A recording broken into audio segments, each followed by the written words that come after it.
So, hello and welcome to another English video of mine, and today we're going to look at this JVC TD-V621 stereo cassette deck. And this is my best cassette deck, and I must say I really do like this thing. I've gotten it about a year ago on the classifieds for 60 euro. However, it had an issue that I didn't notice for a while because I didn't really have the best headphones and speakers. During recording, the high frequency would distort, so things like sharp S's and very sharp instruments would distort, and I didn't notice this for a long time, but eventually I did, and it kind of drove me crazy when I noticed that it was the case on almost all of my recordings I've done on this thing. But I've gotten it serviced by someone who knows a lot more about cassette decks than me, and it really sounds good now. I mean calibration and general sort of checking for any issues. I think a couple of solder joints got reflowed, but no real sort of replacing idlers, replacing belts, just sort of general maintenance and not really a full sort of rehaul.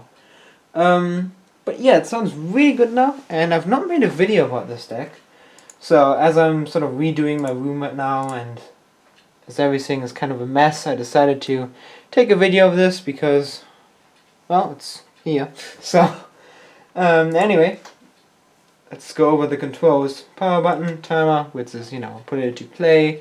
It starts playing when power is applied. Record, it starts recording when power is applied. Eject. A headphone jack and a volume control for that. Now it's only active for the headphone jack, not for the line output.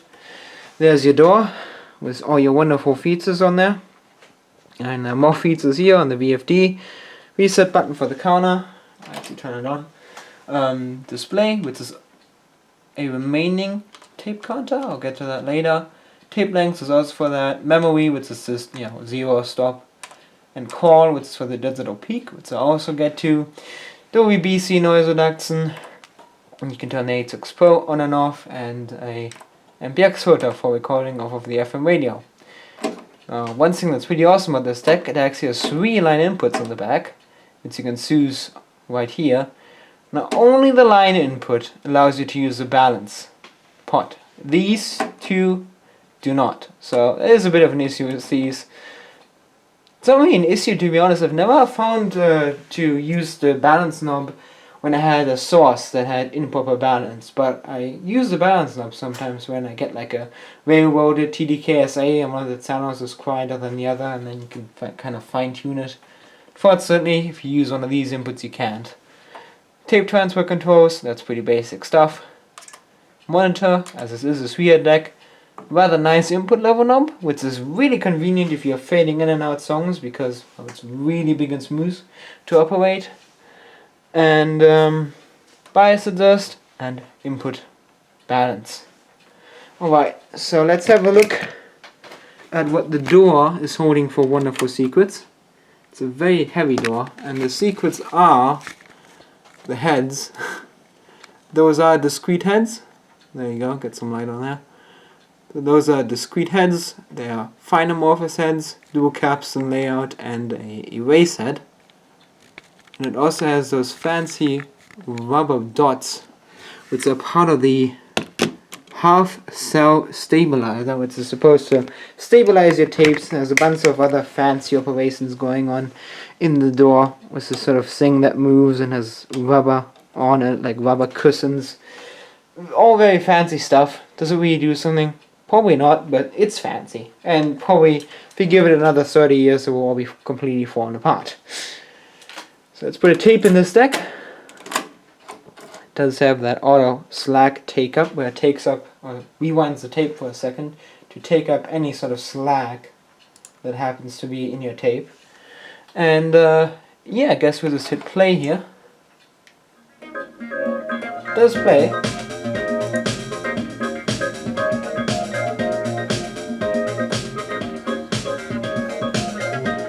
Playback on this thing is actually really good. I'll just demonstrate the music scan there, which is hold down play in either direction of winding. It's only single track, but it's fine. It's not like Nakamitsu decks that just never had music starts at all.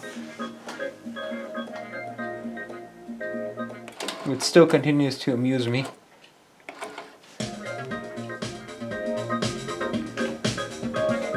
And the playback on this is really quite good, and again, Nakamitsu.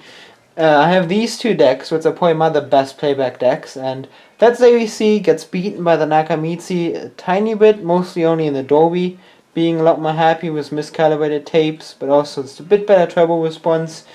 And then, well, the Dolby on this guy isn't quite as forgiving, it overall still sounds more dynamic than the Nakamitsu. Now, recording on this guy is pretty good. Actually, I'll demonstrate that, but the recording on this guy is, again, extremely good. Granted, it's probably one of the best decks I've heard. I've heard a couple of better decks than this one in real life, but only for a short amount of time. So, I really love the recordings on this thing. But I'll demonstrate a couple of things. I mean, you got the digital peak here, which reads out, hold on, let me wait for it to stop blinking, reads out the live sort of level that's happening over here to you out on there. If it gets louder, oh, not louder, perfect timing. You can see it reads out the level right there, and if you press call, it shows the loudest segment, or the loudest sort of peak it recorded in a certain amount of time, and you can delete it by pressing it and then pressing it again.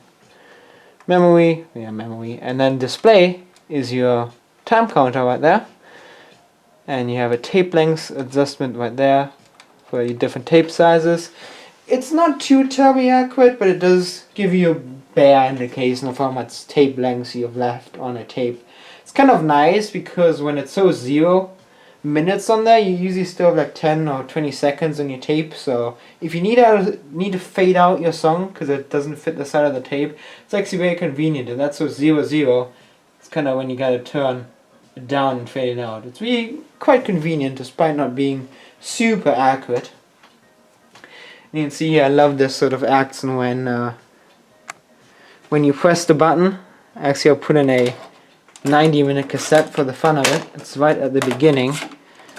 So tape length 90, and then you play it, and you can see the main light flashes there as the high-tech 80s computers, or the high-tech 80s computer in there is calculating, which is extremely funny to me. And yeah, I guess we'll just go into recording then. It again sounds really good. So we'll just press record and play. Oh, you got a source in it, I think. Do I have a source in it? Yes, I do. It's just on direct.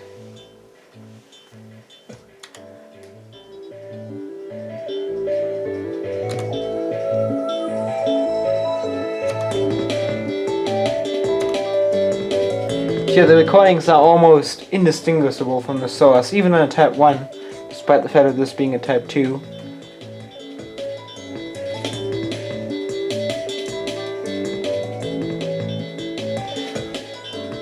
Probably as fine as its job. I mean, there's not much about it. Get your different Dolby settings. As they saw, they don't affect the sound quality apart from removing hiss. There's Atex Pro, which adds the slightest bit more of treble. I just leave it on, but it doesn't do the biggest of difference. But it's kind of interesting that you can enable or disable it on this deck. Usually it just always runs on a deck with Atex Pro, and a deck without Atex Pro just doesn't have it. But on this one you can turn it on and off separately. Fancy audio for stuff, I guess. And yeah. That's about it really. You can press, if you press it, you can press record mute there, and it does those 4 seconds of silence for your music search to operate properly. And that's really about it. So I hope you enjoyed this video, and thanks for watching. Orange.